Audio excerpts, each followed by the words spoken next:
You see, this is the brake disc for this vehicle.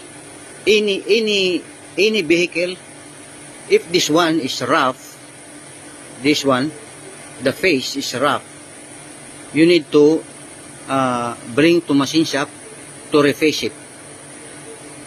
So that when you install the new one, the brake pads will not be easily damaged. But if you install the new brake pad, like this surface, rough, so without refacing it, the brake pad will quickly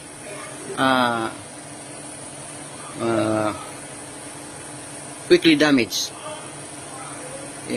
So